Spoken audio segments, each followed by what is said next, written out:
Consequence Podcast Network.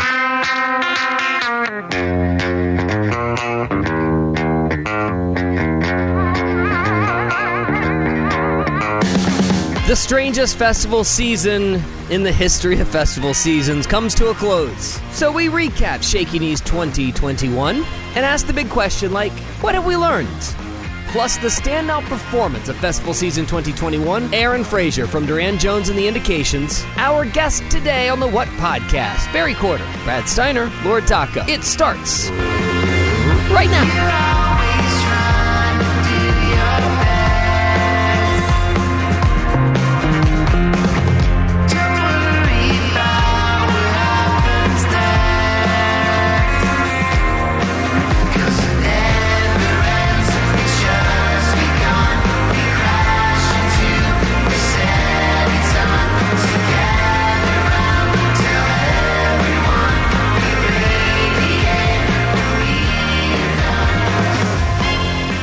Pod day to you. What podcast? It's Barry Corder, Brad Steiner, Lord Taco. Welcome in, guys. I feel like it's been a minute. How's everyone been? Great. It's doing great. Okay, good show. We'll talk to you guys next week. We'll check in later. Hey, by the way, I'm really excited that Barry, apparently you've been shopping at the same place that Russ gets chairs for his bus. Where did that print for that shirt come from? Plaid, man. Plaid's the new thing. You guys didn't tell me. You didn't tell me wear plaid today. Yeah, I mean, you look like Taco's chair. Look at it's the same print. Yeah, well, like I said, always fashion forward. Yeah. You know what? You do always say that, Barry. It's a great point. I forgot that's one of your go-to lines. You know you're wearing a plaid shirt as well, don't you, Brad? I know that, but it's not the same print that what Taco's sitting on in his. It's not 1972 bus. Yeah. Fair enough. So very, very busy day as we return to the podcast. This week, excited. We'll talk a little bit of Shaky Knees. I've got a topic that I want to dive into a little bit later on in the show that I have not even broached with you guys yet. So we'll get to that here in a second. But the big news today is that we have yet another artist for me to dork out on. I get to totally geek out yet again. I feel like this whole season, Barry, has just been one big geek fest for me. Yeah. Are we gonna do that as part of this same show? We're gonna make this two shows. No, I think I hope to do it this week. Okay. I don't want to tease people as well. Yeah, no, I'm excited too. And I am worried about you though. Why? Because you're gonna be ugly. You're gonna be gross. Because you did it already without even talking to him. What do you mean? I mean, you've already gone on how much you love this guy. I do. I know. Yeah. He's going to be licking the screen. I know. He is great. He's not just great, but he's so dreamy. Oh, dreamy. See? Here we go. Our guest today, Aaron Frazer from Durand, Jones and the Indications. If you've been paying attention to the other shows of the last couple of weeks, when I've been a fan of Durand, Jones and the Indications for a minute. And when Aaron Frazer put out his solo album that was produced by Dan Arbach, I really caught attention to him. And then I just fell hard and fast over that album. And then the live show at ACL was the best show I've seen literally all year. And to be able to like circle back and talk to him afterwards is really exciting. And hopefully we'll have Durand Jones on in another show coming up in the coming weeks. But, I want to sort of start, if you don't mind, with some of the things that have happened in the past couple of weeks that we've missed, one of which being Shaky Knees. So kind of surprised Shaky Knees actually happened, but it's a C3 festival. So, C3 has been able to navigate these waters a lot easier than everybody else. Taco, you went. Barry, did you go? Did you? No, I did not. You know why I went. Go? You know why I didn't go, Taco? Why didn't he go? It was further than 10 minutes from his house. Partly true. It was outside of that 60-mile radius. He's got that bubble. I didn't see Barry's couch there. Yeah. Manchester. That's his shirt. That's his shirt. Manchester's my limit. I really do not. I mean, Barry, what is the last vacation you've taken that didn't include like going to see a family member? Like when's the one time Barry has gone on vacation somewhere? I was going to say that's actually part of why I didn't go is because I went on vacation to see a family member. I couldn't tell you. Usually you go on vacation to get away from family members. Not in my house. Yeah, I mean, you do take one trip a year to the beach, but other than that, where is like Barry's big trip to Paris or, California or like where's that trip? When's the last time you did something like that? That is a great question. It's been 15 years. Paris would be great for Barry. He's so fashion forward. Paris would be good. Yeah, could I wear this over there? Yeah, you fit right in. Yeah, you should know too. They think you're a local. I've matched sweatpants with this ensemble too. So can we see them? No. Why not? Because it's terrible. Please, I'm begging you. I'm begging you. This is the one and only time you're going to hear me say the words, I want to see your pants. I don't think so. Show your pants. Show your pants. No, I'm not going to do it. But anyway, that's a great question. No, I haven't been on a vacation in, that's embarrassing. I know. It's really tough to hear. Yeah, I'm like, you haven't, I don't even know the last time you went to Atlanta or Nashville. No, and it has a lot to do with, just way Barry, more the inside kids baseball. moved out 15 years ago. This was the time you were supposed to go do things. Well, there's a lot. There's reasons for it. One, my wife works a lot and she doesn't like to travel. She won't get on an airplane, for example. Oh, wait, I got it. I know the last vacation you've had. It was with me. Yeah, that's right. Louisville. We went to Louisville together. That was about it. Yeah. Man, that was Taco. Imagine if the life you led, the only vacation you had in 15 years was with me. That's pitiful. Can't decide if that's a sad life or no life. Fulfilling life. Yeah. That's the other thing. We have a good time here. Okay. All right. The palatial Barry Quarter estate. Mm-hmm. All right, let's go through Shaky Knees. I feel like Taco, you went to every show at Shaky Knees. I went to a lot of shows. Did you literally see every band that was on the bill? No, but I got pretty close. I got a list. Let's see. I hit 1, 2, 3, 4, 5, 6, 7, 8, 9, 10, 11, 12, 13, 14, like 20 shows. Wow. That's got to be more than half. That is a pack. I mean, for a festival that's only got 3 days and, they're only running from like 3 to 10 p.m. anyway. Yeah. That is a big festival. You did a lot, Taco. I give you a lot of credit on that. You won't see 20 bands at Bonnaroo. No, I was just thinking that's 2 years for you and me, Brad. Yeah, so give me some highlights. Who did you like the most? I think the biggest highlight for me was probably Garbage. What? Yeah. Really? It was fantastic. Yeah. Really? Or Garage, as Kelsey kept calling them. I was like, no, it's Garbage, not Garage. Garage. She must be 25. Yeah. You must have no idea who that. So I bet she had no idea. Did she know any of the songs? I mean, this is not one clue who this was. Yeah. Wow. Was it your intention to see all 20 or did it just work out that way? Did y'all have just worked out that way. There was really, not a whole lot else to do there. It's not like Bonnaroo where there's events and tents and you're there, when you're there. So I was there. I can't wait for t-shirt number 2 from the What Podcast. And literally just in the front of it says, you're there. You're there. You're there. Go see some music. You're there. So Garbage, big highlight. That's surprising, because they're one of those bands that, I will say every now and then Shaky Knees does seem to pluck a band that's not on anyone else's radar.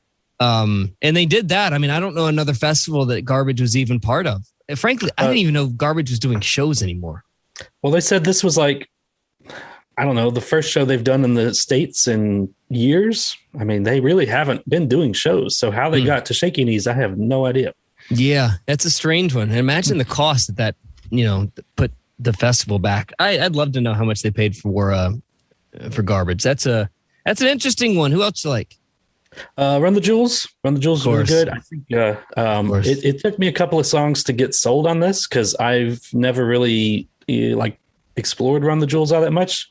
But like literally everybody's told me that you got to see the show. You got to see the show. So, it finally clicked and I was like, okay.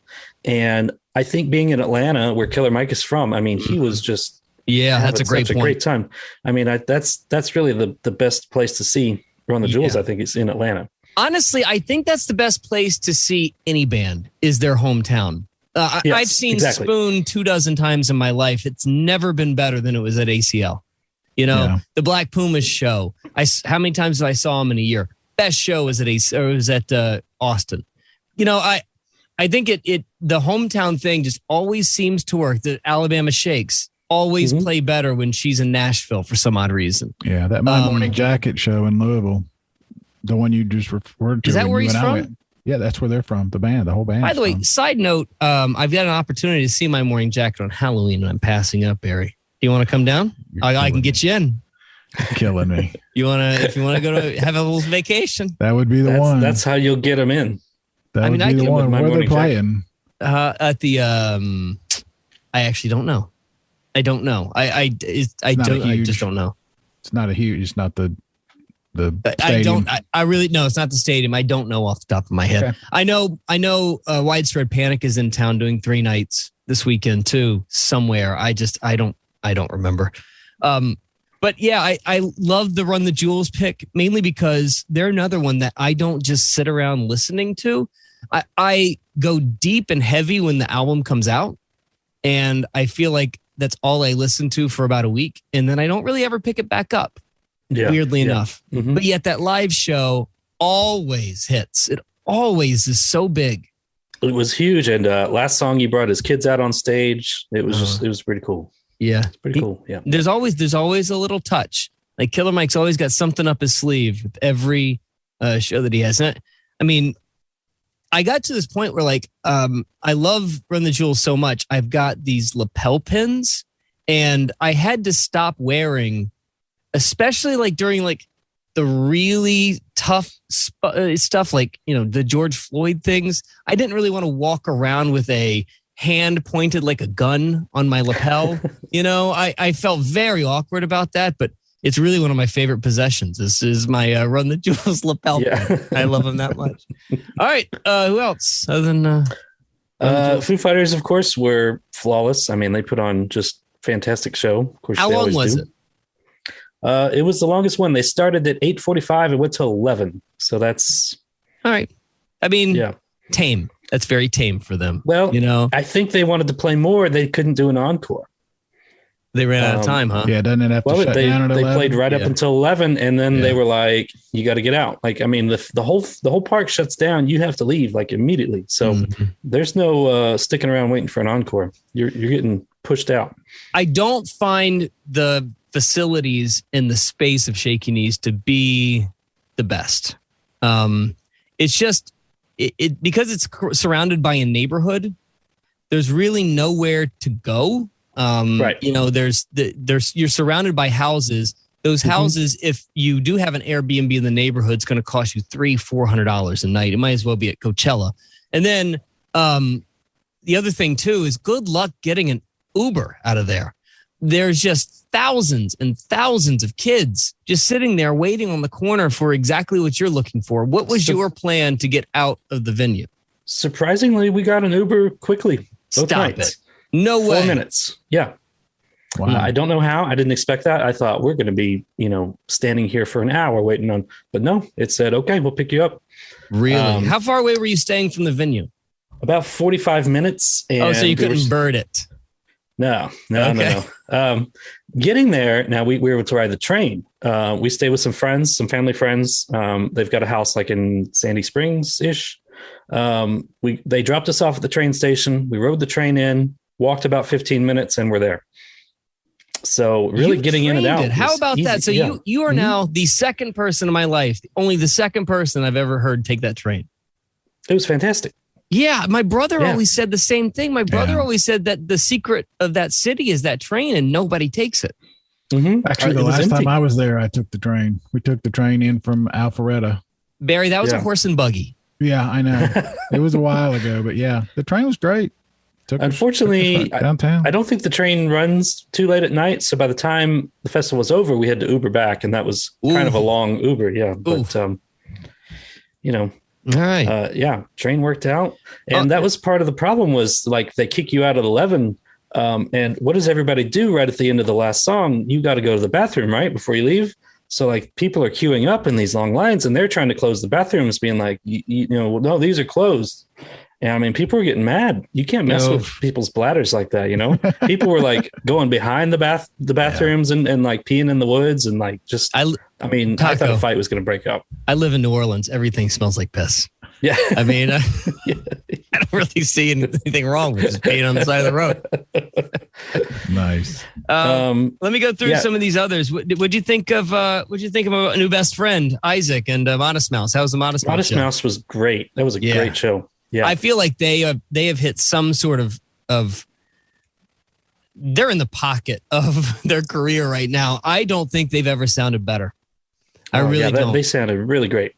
Did I tell you guys my Isaac Brock story? Did I tell this the last show? He has for some odd reason, Isaac must have taken a liking to old Brad guy. We talked for like an hour and a half before the show.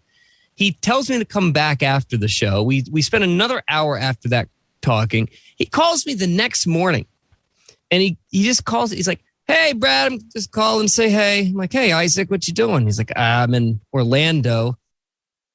I'm thinking about going to a magic store." I'm like, "Why? Okay, that sounds great. Why are you going to a magic store, Isaac?" He said, "Well, there's this card trick that I really want to buy. I saw it last time I was here, and you can control a card from across the room. And I've been thinking about that every day since." So Isaac Rocket Magic Store. I fell in love. I fell absolutely in love with it. This is what goes through his mind every day. Yeah. I mean, if I got to call Brad and tell him too. Yeah. Please call me next time Barry goes to a magic store. Yeah. And the other one that I'm interested in is the Strokes. Yeah. I'm not sure how I feel about that Strokes show. Yeah. I'm sure you've seen the Strokes. I have not. Really? Well, this was my first time. And first of all, they were 15 minutes late, which is very unusual because every show started on time. Yeah. That's early for the Strokes. Well, that's what I've heard. Yeah. Julian seemed wasted or out of his mind or whatever. You know, he just wasn't coherent. They'd start playing a song. He would like, stop. And he'd say something like, "I don't remember the lyrics." Oh, I mean, really? It was so strange. Oh, man. Yeah. And at one point, they all walked off. There was like 20 minutes left, and they just walked off. We're like, what is going on? And then they come back and they pick up and they finish playing. Yeah. It was very strange. And lots of comments that I read, like on Reddit and Twitter, you know, people were pissed off about that show. But about half of the other people were like, no, that's just their thing. That's just what they do. Well, yeah, it is. But I mean, infighting is sort of their thing too. Yeah. That's fascinating. The reason I specify or tried to point out the Strokes is because they, from everything that I know, they've got a new album coming. And not only do they have a new album coming, but I think you could put every dollar you have on them being a Bonnaroo next year. Everything is setting up for them to be doing most festivals next year. So, if they haven't figured it out for a Shaky Knees show off cycle, I don't know how that's going to go. You know, if they try to do a whole nother tour with, I know they've got new management. So maybe it's just like an off time and they'll pull it together by the time a new cycle starts. But I think that if you were to put smart money down, I think the Strokes is almost a lock for Bonnaroo. There you go. And the band themselves were playing extremely well. I mean, everybody was on point. It was just Julian and the band seemed like physically upset that he just couldn't keep it together. Like they're all trying to play this show and he's just whatever. So interesting.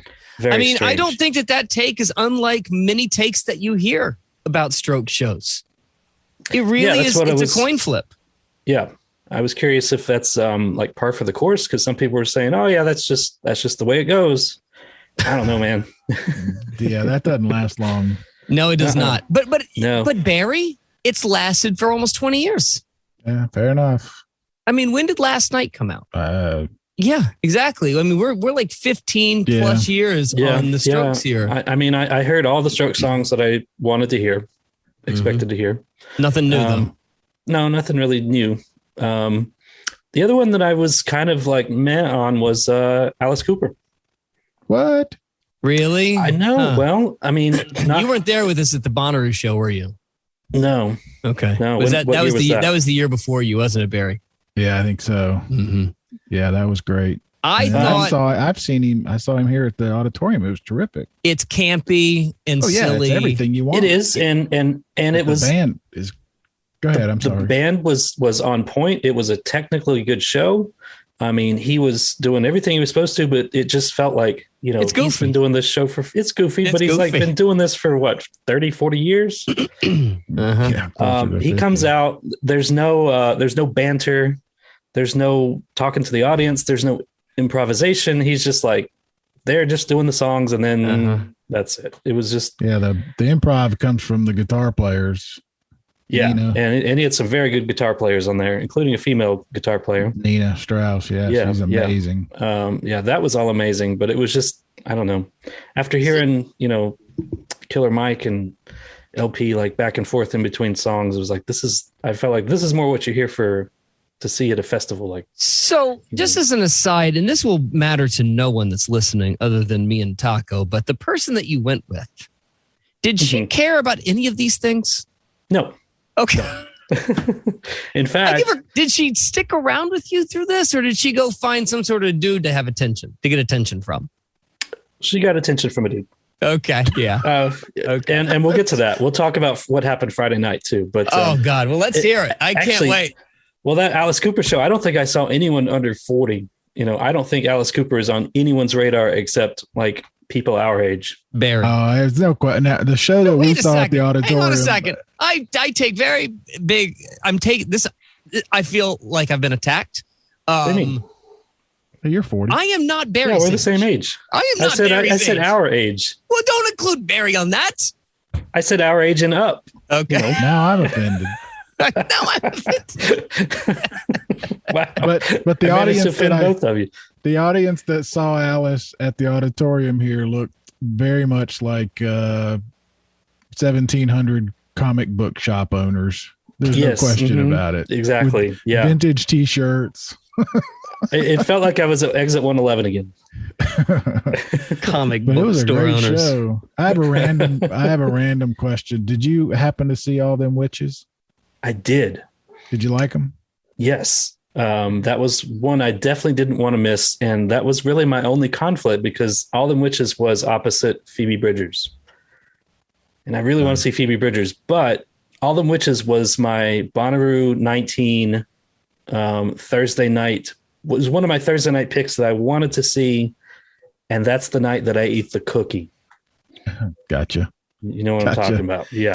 And you don't do well Thursday night was got upset tummy. You don't do well with sweets. I've always too many chocolate chips. Yeah. Yeah. Your body can't handle sugar, Russ. No, it really it upset me, so I had to lay down for 9 hours. And weird. It's sort of like Bonnaroo your first year. Weird how you just took a day off. I think that's what he's talking about. Yeah. So All Them Witches was, I definitely had to see them. Living Color, Hives, those were all great. Oh, the Hives. I forgot all about the Hives. I didn't even know they were still around. I didn't stay for all of it. Nor Living Color, but those were both great shows. I mean, I'm kind of, I didn't tell you guys this story about ACL, but one of the things I'm more disappointed in myself with was I left Phoebe Bridgers early, mainly because the crowd they were just so young and the girls were just everywhere. And I felt like I was watching Billie Eilish again. And although I could see something good was happening and I knew it sounded good. I knew there was a moment surrounding it. I left because A, the crowd just wasn't working for me. And then B, that first half an hour is really sleepy. So I left to go see a band that I think I'm good for never seeing ever again. I love Future Islands, but I don't need to see him fake rip off his own face anymore. He runs the same bit every time. He's pounding on his chest. He's punching himself in the face. He's ripping his invisible face off. You know, he's collapsing to the ground. It's a great show if you've never seen it. I love everything about them. But man, if you've seen it once, and I've seen it 6 times, and I don't know why I decided to leave Phoebe Bridgers to go see that again. And I felt so bad about it. I should have told you before the Shaky Knees. I should have told you to not miss Phoebe Bridgers, because if I'm not mistaken, there's somebody that she brought out at the end of that show at ACL that had everybody talking. And I heard it from afar, and I just dipped my head and walked away because I didn't want to deal with my own failures. Yeah, I probably should have gone to that Phoebe Bridgers show too, but that was a tough decision. But I went all them witches. Yeah, and then you got ditched. You got all them ditches. Got all them ditches. So you got ditched, huh? Who got ditched? Me? You. Yeah, and that's the story? Ditched. Oh, I thought there was a story about the partner in crime. So Friday night, she meets up with one of her friends. And then after the show, he's like, hey, y'all, let's go to this bar downtown. Like, my friends own it. It's a great bar, great people. Like, let's go check it out. And we're like, okay. So we leave the festival and we just start walking and walking and walking for like an hour and a half. And we're just walking. And, we're passing up all these like bars. And I'm like, that bar looks cool. Can we just go here? Like, how much? Turns out you already made it back to Sandy Springs. Yeah, and, pretty much. We sobered up and everything. I was completely sober by the time we, finished walking. We stopped. And, we're like, what? How much further is this? And he's like, I think it's just like another block up ahead. And I pull it up and I'm like, we're getting an Uber because it still says we're like 40 minutes away. Oh my God. It was terrible. I could barely walk the next day from like just constant walking. Mm-hmm. I literally had shaky knees from all that. Oh, he's hanging on to that for days. Oh yeah. But the bar was pretty good. I got a drink. We all got drinks. Was it worth walking, 2 hours? Probably not. Was it a PBR? Definitely not. Wow. Yeah. Oh, that's strong. So there you another strike against them. Yeah. This was an upscale bar. It was pretty fancy. This is big. This is the man walked all the way and didn't even get a PBR. Didn't even get his PBR. I know. Yeah. Stunning. All right. Anything else of note for Shaky Knees? I think that's about it. Oh, they were checking vaccine cards and your ID, but they weren't doing testing on site, which I thought was weird. So you want to go back? Do I want to go back to Shaky Knees? Yeah. I don't know. It's exhausting. It's one of those festivals that's so lineup dependent.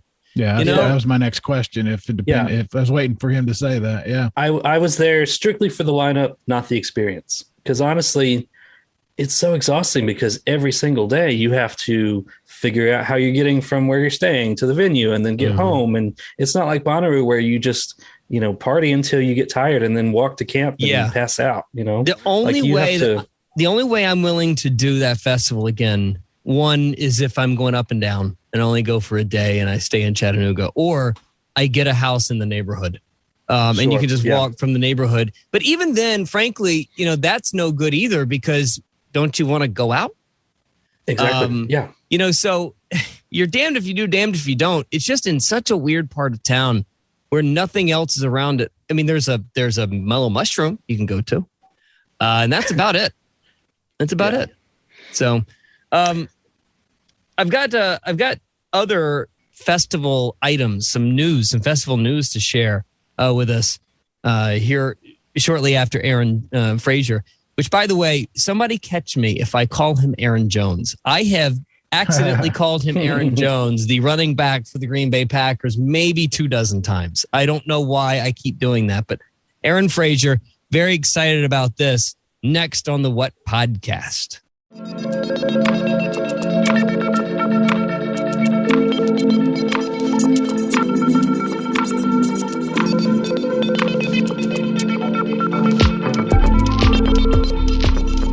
Aaron Frazer. How are you, stranger? Doing well.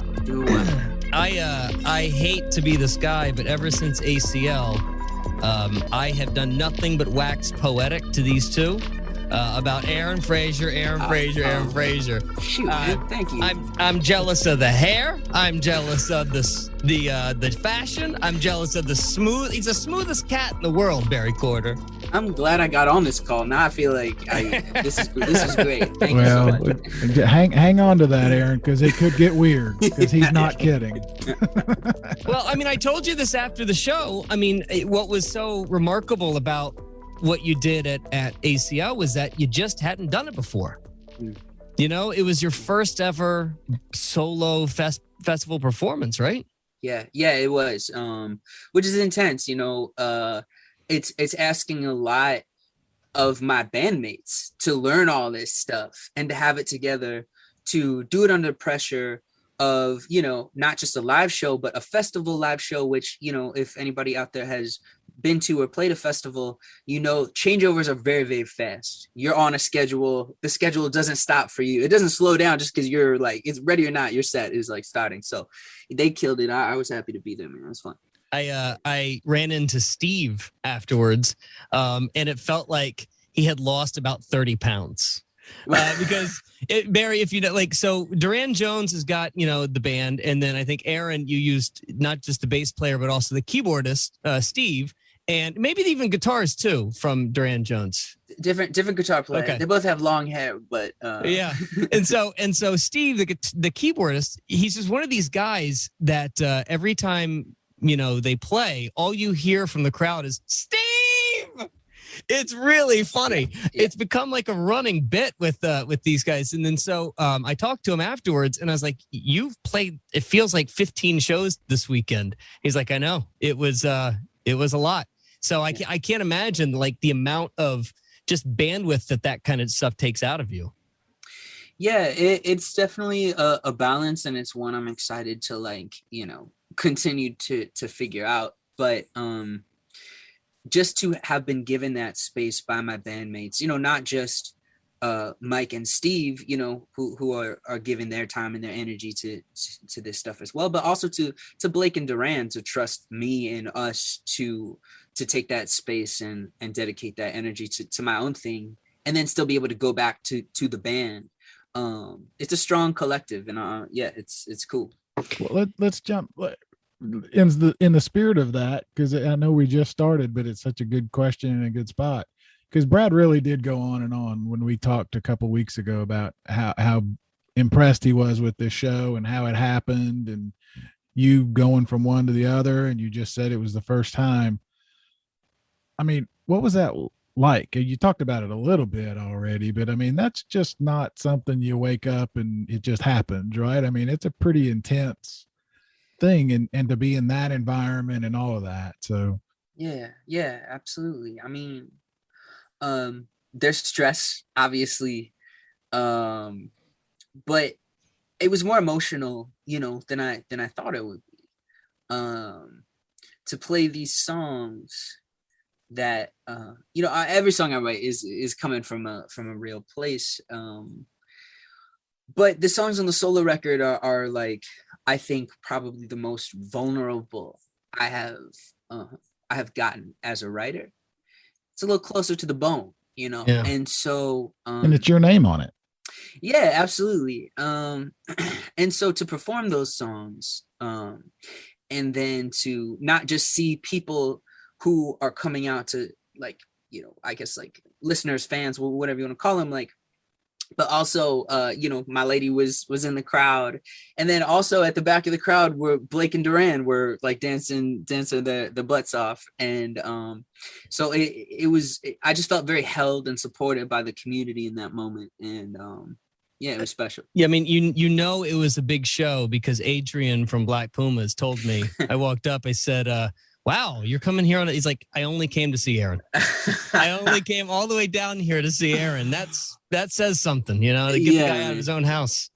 I'm really happy for Adrian and what he's accomplished. You know, I mean, even before the Black Pumas, but now with the Black Pumas, like opening up Instagram and seeing him in a stadium playing with Rolling Stones, it's just like that's my guy, man. Yeah, that's awesome. pretty nuts. I want to start sort of from the beginning, mainly because you know, Durand Jones and the Indications have always been one of those bands that, you know, was on my radar, mainly because if you do any sort of this new soul stuff, you know, you find the Charles Bradleys, you find the Lee Fields, the Sharon Jones who started it all. You eventually get to Durand Jones, and you know it kept poking at me until I finally just started saying, okay, let's see what this is. I had no idea when I picked you guys up in 2018, 2019 that it was like a 10-year-old thing already. I mean, or maybe not even 10 at that point, but you guys have been together and doing this for a while. And it all started from, ironically enough, I mean, I don't know if Barry knows this, but Durand's from New Orleans. I talked to him about that at ACL. He was born in New Orleans and grew up outside of Baton Rouge. Just explain how the paths crossed and how this whole thing came together. Yeah. So, let's see. Blake Ryan, the guitar player, and I met first day of college. We had the same major, which is audio engineering. It's a very small program. It's only 15 kids per year. So, you know, you kind of become fast friends. And we were, you know, we bonded over, the first thing we ever bonded over was hip hop. Like sample-based hip hop was like Donuts, really, Jay Dilla's Donuts. And that's a lot of how like I found soul music for myself, was filtered through samples. A lot of Syl Johnson, I imagine. Yeah, I mean a lot of Funky Drummer, a lot of, you know, I don't know, Curtis Mayfield and Gil Scott-Heron and all that. But Durand came to Bloomington from Hillaryville, Louisiana. After college, he went to Eastern, I think it's Eastern Louisiana. And he came to Indiana University to study classical saxophone, to get a graduate degree. So he wasn't, you know, even there to pursue soul music. But he was helping out as a horn coach, for this student soul music ensemble called this IU Soul Review. Wow. Which is a really interesting program. I don't think there's many like it in the country, where students learn about soul music and then perform it. It's like, you know, it's a performance class. This is all at Indiana University. Yeah. Really not interesting. The place where I thought would be the hub of soul music. Yeah, the heart of soul is not Jackson 5. Jackson 5. Hold up, Jackson 5. That's Gary. That's Gary. That's true. It's Gary. Bloomington. That's a very fair distinction. But it has a great history as an ensemble, as a class. So anyway, so he was the horn coach, and Blake was running sound, because he was in the audio program. You have to run sound for various ensembles on campus. So by that time, I guess we were juniors in college. Durand was a little bit older. Blake and I had started a rock and roll band with two other of our classmates. And so in that soul ensemble, they were a little short on male singers that year. And so they pulled Durand because they knew he had a little bit of like singing experience. And Blake heard him sing and was like, yo, you should come meet my friend Aaron. You know, we've been making rock and roll together, but over time we'd been talking about wanting to make stuff, you know, more hip hop, soul influence, stuff like that. And in this band currently, you're playing drums. Correct. Yeah, I was playing drums and singing also. But I was singing with my full chest voice. Yeah. Okay. And that's basically how it started. We started hanging out on Sundays. We called them Soul Sundays. And we would get together in my apartment. And well, actually, there's a house because it's in the Midwest. Now I'm here in Brooklyn in an apartment. But we would spin 45s and like talk about it. You know, it was almost like a reading group, or like a like a book club. You know, where you get together and you're just like, you play it, you drop the needle, you listen, and you're just like, what I loved about that was how messed up the bass sounds. It's like way too loud and out of tune, and I love that. or like, the drums are super fat, or I love how the vocal harmonies are. And then we just like go down in the basement and mess around and jam. And that was how Durand Jones and the Indications started. It was never supposed to grow into a whole career. We really were just hanging out. Barry, these are people that I want to be best friends with, because this is legitimately the kind of conversations that I have with myself. Every Sunday, I just sit there and I just pick out soul records, and I don't know anybody else that can nerd out with me about these things. Well, I love that whole recap, because you mentioned some of the things I was thinking about when I was listening to the music today and reading and everything. Gil Scott-Heron, Curtis Mayfield. And I mean this with all respect, at one point I thought, this sounds like a group of people that are really, really good in like band or, music school. I mean, and then have taken it to this next level. And so, I mean, that's just, we were all part of the music school, but it's interesting, like, being in an audio major, not a performance major, we were like nerds in a different way. Like, I meant it. Yeah. I got you. But it was sort of like, what I feel like I got out of that, studying audio was how to put words to what I'm hearing. Because like, language influences like thought in this really crazy way where like, if you're unfamiliar with the term compression, you might have trouble perceiving it.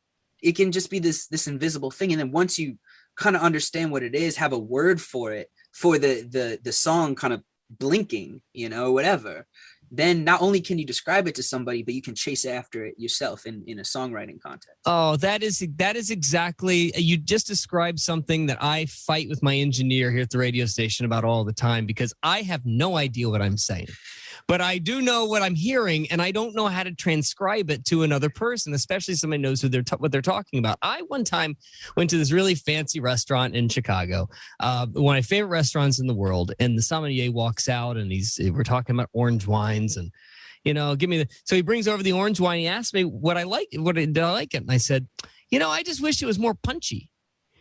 And this guy's eyes bugged out of his head. And he said, punchy? Like, he was so offended by this word that I had used. But in my world, I wanted it just to be boozier. But in his world, he thought I wanted Kool-Aid. Yeah, I was just thinking. Oh, punchy. Like, oh my God, that's punchy. Funny. Yeah.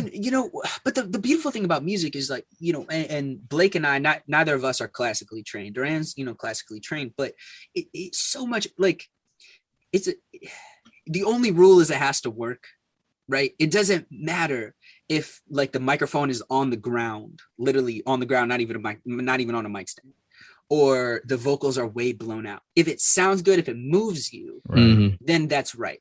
And in the same way, I think like, when you're chasing after a sound, our new record with the Indications is mixed by Ben Kane, a great engineer here in Brooklyn, who has worked with D'Angelo. He works with, D'Angelo, Emily King, those kinds of people.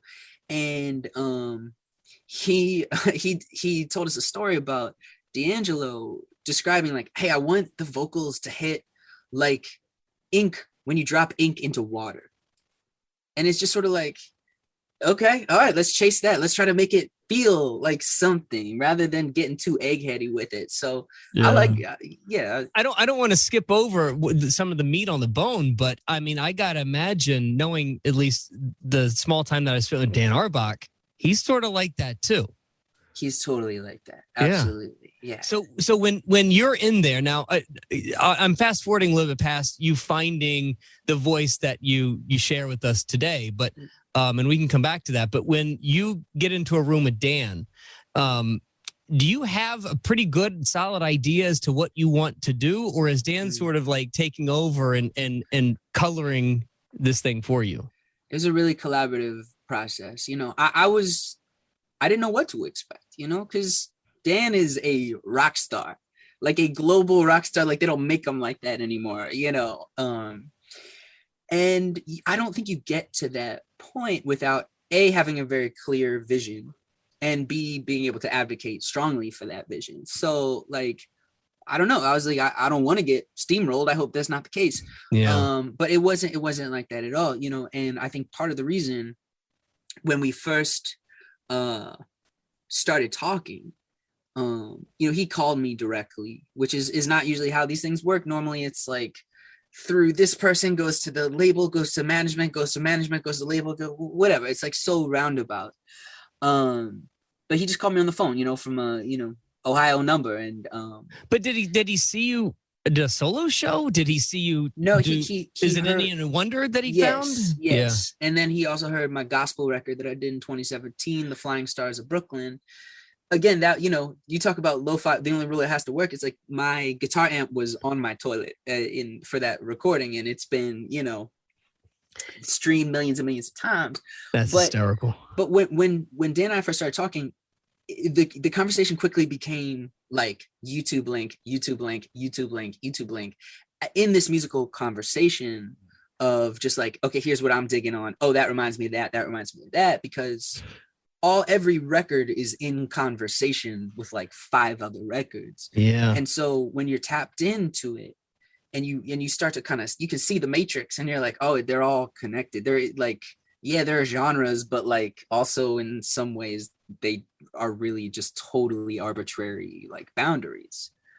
Did that had to help with your, I was going to ask about your internal conversation, because like you said, you don't want to get steamrolled. Yeah. And this is always fascinates me, this whole producer artist, you know, how much does who contribute what, and who leads and who pulls and who pushes and all that kind of stuff. I made him a playlist that maybe I should share one day, but it was called Dan and Aaron Make a Record Together, maybe, because we hadn't signed anything. So I sent it to him and I was like, these are all in the same way that I would get together with Blake and Durand. It's like, that's what helped create a shared vision to where you can see the same house before it's done being built, you know, is common reference points, common, you know, recordings that we can point to. And that way also going into it, I mean, I'm trying to learn, you know, Dan's one of the best, like not just alive, he's just like one of the best, you know. And so what I was hoping for and what happened was just like, let's create this common framework of recordings we both love. And then within this, if there's a situation where it's like, oh, I think you should do it like this, then I'm like, okay, cool. Let me trust this. Let me learn. Let me just see where this road takes me. And then in moments where I was like, man, this horn melody, it's like, this is how I'm hearing it, like this. It's like, that's what's up, chase it, you know? I mean, I think that there's something like, I can't talk about Dan Auerbach. Look, I think that he's a great rock star, but he's an even better producer. And, you know, his shop, I mean, Alan is incredible over there. I have a feeling though, you talked to Dan Auerbach and he found your gospel album right about when he started making that CeeLo album. Did he play that for you? So Dan has projects that he just there's hundreds of them that he just has sitting around. He's like, he finds these guys like Aaron, and you know, he just dies to work with them. He did a CeeLo project that is nothing but Teddy Pendergrass, like soul/gospel music that is incredible, absolutely incredible, and no one will ever hear it. You know, I wasn't aware that it got shelved, but I did hear a couple cuts and it is beautiful. It's beautiful. It's beautiful. And I have a feeling like that there is somewhere around there. I have a feeling it's the same timeline. Yeah, it very well could be. I mean, you know, one of the things that Dan really encouraged me to do was to kind of use this as an opportunity to think outside of any box that not like that, like people have put me in, but like that I may have put myself in, you know, as an artist, to be like, oh, well, this is what people know me for, so this is what it has to be. So that means that I am this. It's like for him, I think especially it makes sense. Like, you know, I mean, the Black Keys were going in since like 2000 on like this one lane, but both Dan and Pat, I know, have they contain multitudes, like any artist does, you know, like any person does. And so Easy, I think, has become a place for him to explore all those sides of his artistic self, and then to also encourage artists, you know, like me to do the same. How different is the finished product than what you originally thought, maybe going in? Interesting. That's interesting. So much of the record was written in the room, you know, with me and Diana, and in the kitchen at Easy Eye, you know, and then, you know, one other person usually, but some of my favorite times were just us. But by the way, at that same table, he wrote the Lana Del Rey record. By the way, I didn't know he did it there. That's cool. That kitchen has got some power to it. Yeah, it's vibey. I mean, and it actually makes sense to me when I walked in there and got to know Dan a little bit more and learned that his dad was an antique dealer, still is. And so to grow up around old weird stuff, like to grow up around vibey stuff all the time, and somebody older than you, you know, a person in your life to kind of give you that magic eye. You walk in there and every surface has vibe. Every surface has, you know, something, some ephemera from some Ohio church, or a kick drum from a, you know, I don't know, fire department in the 1800s or something. Just like weird. Bobby Wood's glass eyes on the mixer. It's like, I think that's such a great point, because you can't have taste without seeing taste, I think, right? So you don't know what's quality if you don't surround yourself with quality. Yeah. It is a really strong point. Okay, so the thing that we missed was the day that you sort of came out of your shell and figured out you. You talked earlier about your chest voice, which you still use to this day. I mean, you played with it back and forth in some of the songs in the record. But the moment where you found that signature sound, that unique, unbelievable, just, I mean, cuts glass kind of sound, where did that come from? How'd you find it? Thank you. You know, talking about being a nerd, I don't love large crowds. I mean, I love playing to them. You know what I'm saying? I mean, I'll play to thousands of people and it's super fun, but I don't love being in large crowds. I don't love like super loud music or whatever. Anyway, so in college, at a certain point, after doing the bar thing for a while, I started just like on Friday nights for a stretch of time, I'd like stay in and try to write songs in different genres and different styles, just because I've always loved lots of different kinds of music. So one night I wrote like a really simple soul song called Is It Any Wonder? And I sang it in my chest voice, and I like listened back to it and was just like, yeah, this is not great. It just didn't feel authentic to me. For some reason, it was just off the mark. So I was like, but Durand could do a great job with this because he could sing anything and make it sound good. So I brought it to Blake, our guitar player, and he's like, cool, let's recut this.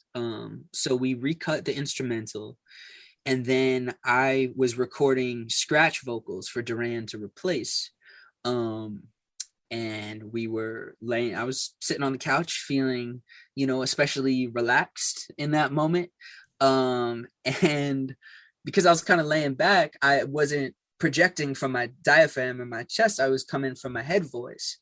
And that's what came out, actually. The vocals on our first record, on Isn't Any Wonder, are the scratch vocals. Wow. We didn't replace them. It's like, that's how we left it. Because we listened back, drenched it in reverb and delay, and we were like, oh, this is something. And for the first time in my life, I was able to hear myself back and not get that nails on the chalkboard cognitive dissonance that happens when you hear recording yourself and you're just like, yo, I can't, and it just sounded like me for the first time. I was like, yeah, no, I think that's what I sound like. Do you think there was a tad bit of, and I hate to put words in your mouth, but is there a tad bit of insecurity in the chest voice? I think I mean, there's insecurity when you put something out into the world. It's such a vulnerable place that you're always going to feel a certain level of insecurity in whatever style and however proficient you are. But I think it's maybe not as much the insecurity. I think it's because it's falsetto. It's false, right? It's not your speaking voice. So you have a little bit of mental remove from it. So even if everybody heard my chest voice and they're like, cool, that sounds awesome, it's still, you're like, I don't know, it's just like I'm just like speaking in a melody. I don't know, it just kind of sounds like it. But when there's that remove, yeah, go ahead. I'm sorry, is it almost like singing in character?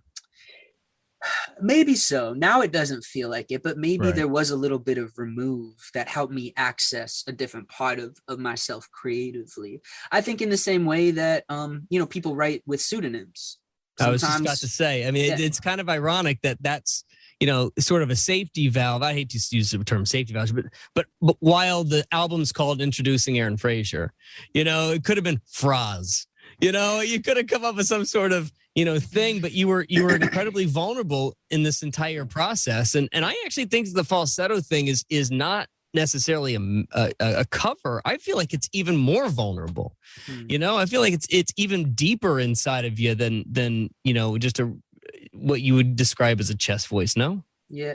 I mean, in some ways, I think that's right. Like, some of the most vulnerable, tender, performances have come from falsetto voices. We talked about Curtis Mayfield and Smokey Robinson, but also a more contemporary example, not in soul music at all, is like the first Bon Iver record. You know what? Somebody might call me out on that. I'm not sure it's the first one, but For Emma. Yeah, yeah, sure. I understand. I'll call it the breakout. I think maybe there's some, I know he was doing stuff before that, but in that moment, you could tell, like, damn, this guy is going through it. Yeah. And he's holed up in a cabin, Yeah. I hear you. I think you're exactly right. And there's some fear there. Which is that's why I pointed out the vulnerability part. So you find this voice, you find the ability to write, and you get in touch with Dan, and all while you're still with Durand Jones. All right, my final thing here, and I'll stop nerding out with you here in a second, but my final thing is when Durand and you are playing back and forth, if you've never seen the show, it's a really brilliant mix of going back and forth, right? And Durand is, from all accounts that I have both witnessed and read about you guys, this is truly a partnership in a way that goes back and forth, and I just got to imagine you guys are just scratching the surface with that kind of stuff. I think With You is a perfect blend of where I see, or at least hear, Durand Jones and the Indications go. Am I wrong about that? No, I feel that on With You, it does feel like we've traded off verses, but I love, like, in hip hop, there are great duos, Jadakiss and Styles P, or Fat Joe and Big Pun, or you listen to actually probably like the gold standard is Brooklyn's Finest, Jay-Z and Biggie. I mean, the track Brooklyn's Finest, Jay-Z and Biggie Smalls off Reasonable Doubt. They're like finishing each other's lines. They're going back and forth. It's thrilling to listen to still after all these years. I just got like goosebumps just thinking about it, because it's like, it's amazing. And so I'm excited to continue to explore that. And to your first point, Durand is such a generous front person in that way, because look, when Isn't Any Wonder as a song, like, popped off and became one of the fan favorites on that record, it would have made a lot of sense if Durand was like, that's really cool, like, chase that, but like, I'm the singer here. But it was never. I'll take it from here, kid. But it was never like that. And my name's on the door. Yeah, exactly. But he's created so much space for me in this band, and in this career, that my goal is to find the places where I can also create that same space for him.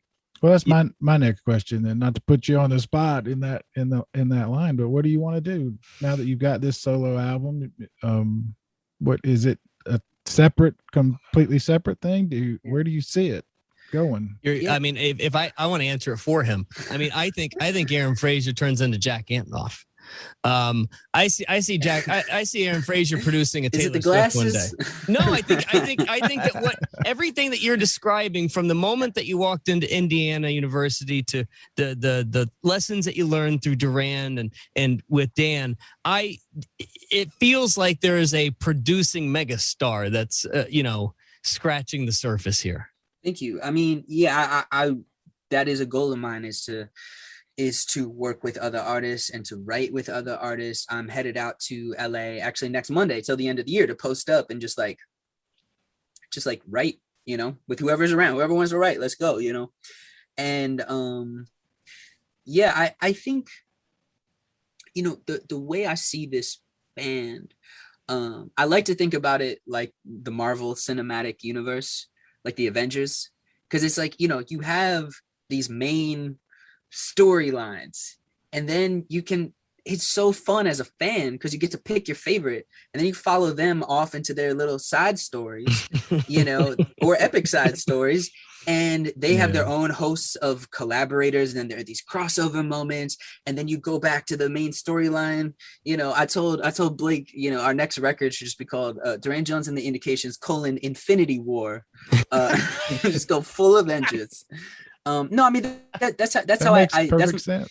That's my hope for this band is to blossom into the collective that I think it has always been, and so to support everybody in exploring their own creative side, because then it's also easier to come back to a collaboration and the stakes are a little lower. Because you're not like, oh, this is my one place to get my song exactly the way I want it. And if it doesn't turn out that way or it's not on the record, it's a calamity. It's not like that. It's like I have a valve. I have an outlet for stuff that might not be right, that I still stand behind.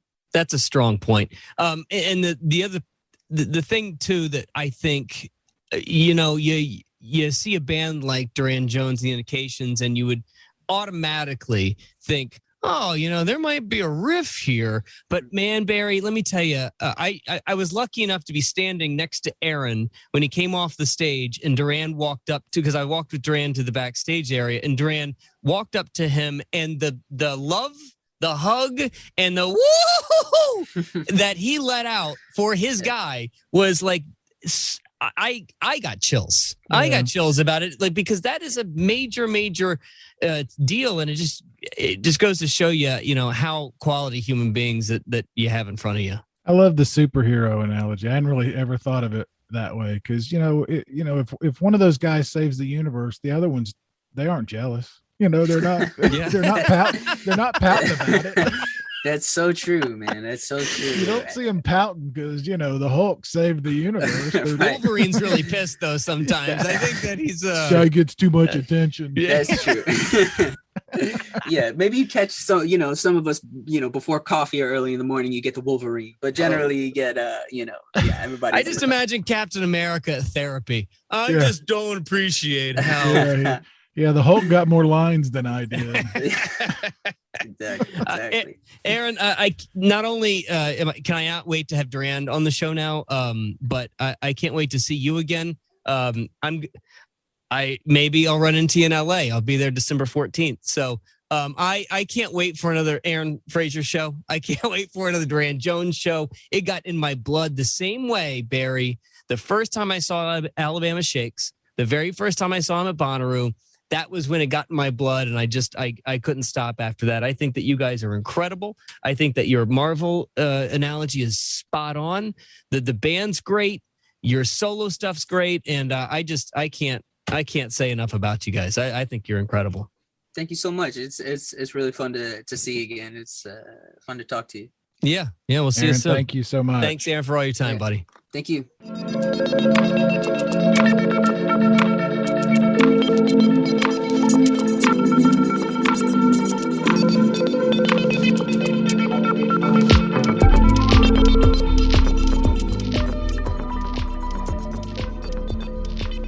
Aaron Frazer on the What Podcast. Barry Corder, Lord Taco, Brad Steiner. There was some more. We'll talk about Aaron Frazer here in a second, but there was some more festival news that I wanted to get to. I don't know if you guys saw the bigger breaking news that happened, I think, just yesterday. But I mean, I want to get this right because it's massive. So let me read you the headline that I saw. This is nuts, guys. One of the largest mariachi music festivals in the U.S. returning to San Antonio. The Mariachi Vargas Extravaganza taking place at Lila Cockrell Theater in December. Who's going with me? Oh, man, I can't wait. Come on, finally. a mariachi festival. I know. I couldn't get tickets. It was sold out. Okay. Barry, you stick with me, buddy. I'll get you some tickets to this one. I need the VI for the beer. Meet and greets, sound check party access. It's all with you, buddy. I promise. I want one of them hats. Yeah.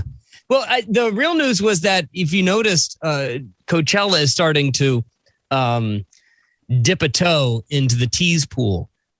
It's just a little crumb here and there. Every few, seems like days now, Coachella is wetting our palate. I fully anticipate them announcing tickets going on sale. It feels like any day now.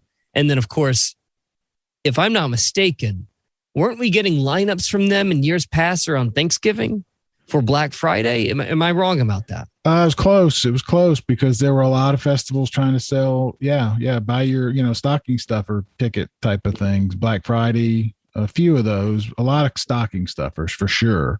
Which for festivals. By the way, Bonnaroo too. Bonnaroo always announced on sale before. Early bird, yeah. Mm-hmm. Yeah. Let me ask you both along those lines. I was thinking about it, and maybe I'm wrong. The timing is still not right, but it just seemed like we've spent 18 months talking about what might happen, what could happen, what is happening. Have you guys spent any time sort of analyzing what did happen? Does now feel like we can look back and put a ribbon on festival seasons 2020 and 2021? Well, I put my ribbon in the sky. Okay. I don't yet. Okay. You know what I mean? Does it feel like we know anything yet, or no? We're still coming out of it. I don't really know what there is to know, right? I mean, do we know anything different than we had already anticipated, or I'm trying to mine my brain and see if there's something else that. That's why I'm asking. I might have missed. That's why I'm asking you, especially. You've been to several. Taco's been to a couple, but you Brad, you also, we make fun of you, but you have these dinners with industry people. I just wondered if there are any insights or any things that we haven't talked about that feels like, or is it maybe not? I mean, if it's not, then that's a fine answer. I just feel I think C3 were really the only ones that were willing to put themselves out there and stick with the festivals that they had, even if it felt tumultuous getting there. I don't think that at any moment, aside from a couple of times at Lollapalooza, at any moment where I really thought that people were too invested in a COVID problem. Maybe I said that a little sloppy. It didn't feel as though COVID was a worry to the people who had walked into the grounds, because at that point they were leaving that outside. Okay. Does that make sense? Yeah. They were, you wait and wait and wait for these moments, and then you're just going to, beat yourself up worrying about COVID the entire time. Like, for instance, we had our first parade in New Orleans this past weekend. It was the Halloween Crew of Boo parade. Normally a lighter attended parade. It's not a Mardi Gras parade. It's mostly for kids and families. But this was as if it was Mardi Gras. People's appetite was so... I mean, they were dying for some sort of, it feels like New Orleans again. Sure. So once we got in it, I don't think I even thought about COVID this past weekend. And even though I was probably a little bit more, I think COVID was a little bit more on my mind during the festivals that I went to, you still lose yourself in these moments where it doesn't really even occur to you. And it feels normal again. And, you start looking around and you see some of the ones that were successful. I think that we could have probably done more. You know, I mean, you look back and yes, it's good the precautions that were taken, and it's good that people didn't die and people were safe and we remained, you know, relatively healthy and the numbers are going down. But it did feel like, you know, the ones that did go forward handled it as best as you could have ever imagined. Well, and I think that's part of what made me think of it. And like, you know, reading the Shaky Knees reviews earlier today, you know, a lot of them are, okay, they held the event in a different time of year and now they're ready to do it in the, you know, how they used to. And I guess that's what I'm thinking. It feels like we've, you know, hit a turning point, and now everything, as you started to say, now let's start talking about lineup releases for 2022. Yeah, I mean, I don't think I feel like, I hate to say it this way, but it feels like this thing is starting to dissipate, right? Yep. And you know, if my city is getting to a point where they're letting go of some of the mandates, they are becoming more free with parades and festivals and gatherings, then something's really starting to move. I mean, you guys have, you know, COVID didn't happen in Tennessee and Chattanooga. You guys have been in the Wild West for a year and a half, but you know, here it's been pretty locked down, and the fact that it's starting to loosen up, if it's starting to loosen up here, then it feels like it's starting to loosen up everywhere. Yeah, that was what I was asking. Yeah. So. All right. I've got one other thing. Speaking of desert, speaking of Coachella, I really wanted to spend some time today talking about Dune, because I have got so many thoughts about this movie. I hadn't seen it yet. Then we will pause that conversation because I really want to hear what Taco thinks about this movie, because he's such a David Lynch fan. He's such a David Lynch fan. This is not a David Lynch movie. I know.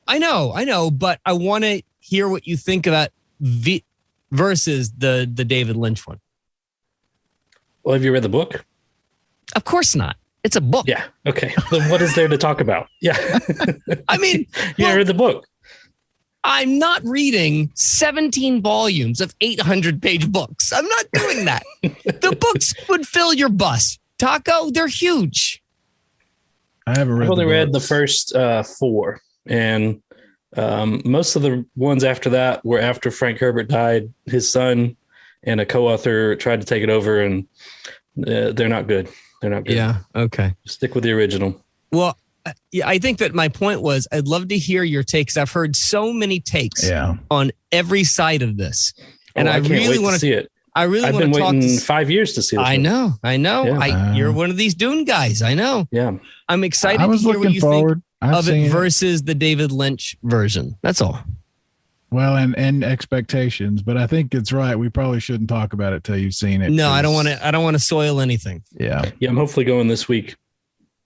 What do you mean go this week? To see the movie. Why would you go to see a movie?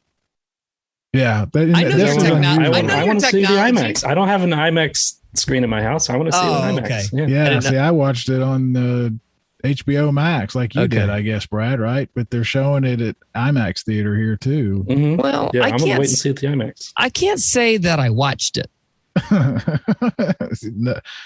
Yeah. I fell asleep twice in 45 minutes. Yeah, I mean, I'd love to talk about it. I can't wait. Well, hold that conversation. We'll talk about it next week.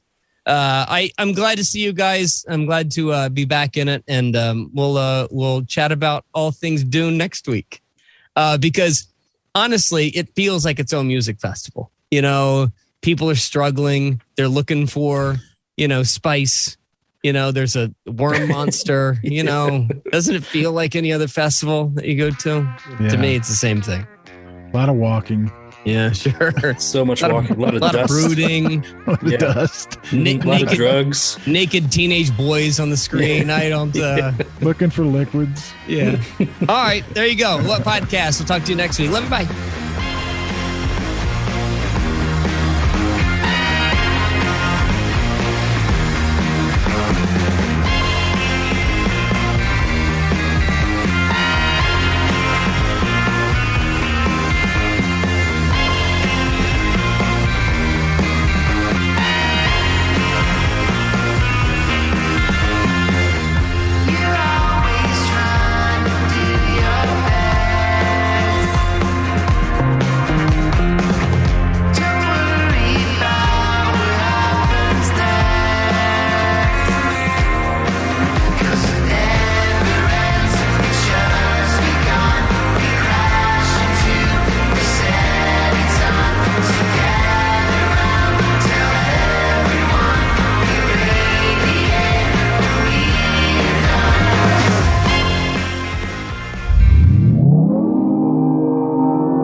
Consequence Podcast Network.